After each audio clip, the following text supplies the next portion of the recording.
Marie-Christine Paul, alors, trois prénoms, Marie, Christine et Paul, trois prénoms, pour Oui. faire un nom, un pseudonyme. Pas du tout. J'ai assumé entièrement mon nom et mes origines.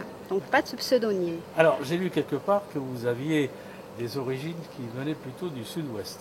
Sud-ouest avec une racine espagnole, Oui, assez chaude, on va ouais. dire, voilà, qui explique un caractère spontané et vivant, on va dire. Voilà. Oui. Vous êtes quelqu'un de passionné. Oui, oui, oui. Je vis par passion, pour mes passions. C'est bien et aussi ça a pu empoisonner mon existence par moments. C'est quoi ces passions? L'aquarelle, d'où couleurs émouvantes, parce que je suis quelqu'un de très sensible au côté coloré des choses. J'ai besoin de soleil pour m'épanouir, j'ai besoin du sourire des gens, du regard des gens. Voilà, pas sur moi forcément, mais leur regard, on va dire quelque chose de, de vrai, pouvoir partager des choses. Et donc c'est très important. Alors, je vois les couleurs émouvantes. Les couleurs, ça fait partie de la vie, hein. Oui, Cette vie que vous aimez bien, cette vie que vous avez envie de croquer, comme on dit, c'est ça. et vous la croquez avec passion. Alors je pense que j'ai vécu des choses assez difficiles et en contrepartie ça m'a donné envie de vivre à fond et pleinement et de partager tout ce que je peux partager avec les gens entre le jeune âge et des personnes beaucoup plus âgées. Voilà, c'est ça mes passions. Mes passions c'est le partage. Qu'est-ce qui vous importe le plus dans la vie? C'est tout. On ne va pas se limiter. Tout. L'ensemble de partager à pleines dents les plaisirs, mais aussi d'être là, bien sûr, quand il y a des soucis par rapport à mes amis, à ma famille, ce genre de choses. Des connaissances aussi, parce que je pense que on peut vivre ensemble, même si on ne s'entend pas forcément, on a tous les mêmes besoins. Et c'est le tronc commun, nos besoins. Il faudrait se fixer sur ça, je pense, plus que sur ce qui nous sépare.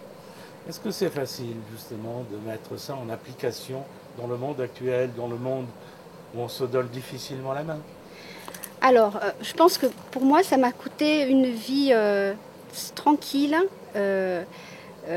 faite d'obligations, mais aussi de plaisirs immédiats. C'est difficile. C'est le prix de la liberté, je pense. Voilà. Vous avez écrit plusieurs ouvrages, vous avez beaucoup écrit pour les enfants. Les enfants, ça compte beaucoup chez vous. Oui, parce que les enfants, c'est un moteur, et je pense que si on peut changer quelque chose plus tard, à notre petit niveau, on va dire, ça passera par l'éducation des enfants. Voilà, Les et c'est enfants sont vrai notre avenir. c'est notre avenir et puis je pense qu'il faut vraiment leur apprendre cette idée de partage et d'acceptation de l'autre, quel qu'il soit, d'aller au-delà des apparences, Comment êtes-vous venu à l'écriture? en souffrance. À un moment donné, tout a explosé dans ma vie. J'étais quelqu'un d'assez conformiste. J'essayais de suivre un chemin qu'on avait tracé pour moi, avec une famille qui était aimante, mais au fond un papa assez toxique et très directif. Et puis j'ai fait ma vie jusqu'à 40 ans. J'ai suivi des hommes, d'abord mon père, puis un premier mari, un second. Et puis je me suis rendu compte que c'était pas moi et que ça risquait de me coûter, on va dire, ma santé mentale. Donc tout a explosé. Je me suis retrouvée vraiment démunie face à une nouvelle Marie-Christine qui était là en train d'éclore et qui suivait son côté animal enfin. Voilà. Alors, une rencontre au cours d'un voyage, et là, c'est le déclic. Tout à fait. C'est une amie maintenant que je vois de temps en temps qui était auteure. Et à travers elle, j'ai vu celle que je pouvais être, tout simplement. On est totalement différentes, mais on a quand même l'amour des lettres, de la beauté en commun. Et c'est quelqu'un d'extrêmement passionné, particulier et à la fois une féministe, mais dans le bon sens du terme. Alors, les couleurs émouvantes, quelles sont ces couleurs émouvantes? Eh bien moi, je vous dirais l'ultraviolet. Ah, et Pourquoi? pourquoi? Parce qu'il n'existe pas à notre vue, à nous. Il existe au niveau des animaux.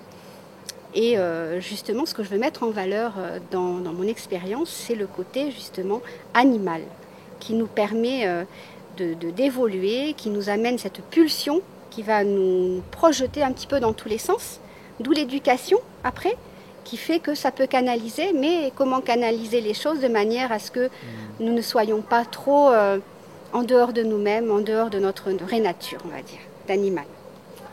Comment écrivez-vous? J'ai pas tellement de moments, plutôt quand c'est calme, on va dire, au frais. Après avoir eu des expériences de partage avec les gens, de discussion, des lectures qui me font aussi affirmer une autre facette de ma vision des choses. Voilà, je ne peux pas dire que j'écris plutôt le soir, le matin. Non, pas de règle, non, pas franchement. On revient aux couleurs. Oui. Vous m'avez dit tout à l'heure, oh, on ne va pas faire ça dans le décor du studio, on va faire ça plutôt dans le jardin parce que j'aime la verdure. Vous aimez la nature, vous aimez la verdure, vous aimez les plantes. Ben, c'est une connexion, la nature. Se déconnecter de ça, c'est se déconnecter de notre nature profonde. Donc pour moi, bien sûr, on a besoin de pierres autour de nous pour nous protéger. On a besoin d'un environnement rassurant pour dormir, des choses comme ça. Mais après, franchement, quoi de mieux? Voilà. Votre prochain ouvrage, il est en route? Il est en route et je suis sur la fin. Alors là, c'est toujours mon héroïne Marie qui a découvert sa vocation d'écrivaine et qui va être confrontée à un monde qu'elle ne connaît pas du tout. Comment va-t-elle gérer ça?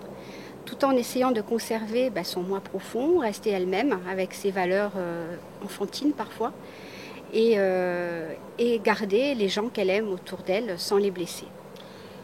L'écriture pour les enfants, vous avez écrit plusieurs ouvrages que vous avez illustrés vous-même. Je continue à écrire pour les enfants par le biais de théâtre, puisque je suis animatrice. Vous faites du théâtre également. Voilà. C'est à la fois une formation et pas. C'est-à-dire que ça permet de canaliser des énergies, dans un sens de donner de l'assurance aux timides, et dans l'autre, on va dire, de canaliser des enfants qui sont pleins d'énergie, mais qui partent un peu dans tous les sens.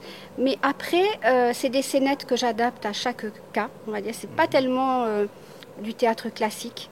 C'est pour vraiment les enfants arrivent à découvrir le français à travers des choses ludiques, gaies, agréables. Ce qu'ils ne trouvent pas forcément dans le système éducatif actuel. Alors dans le passé, je sais que vous avez été co-auteur, vous avez écrit un ouvrage, un livre avec une collègue.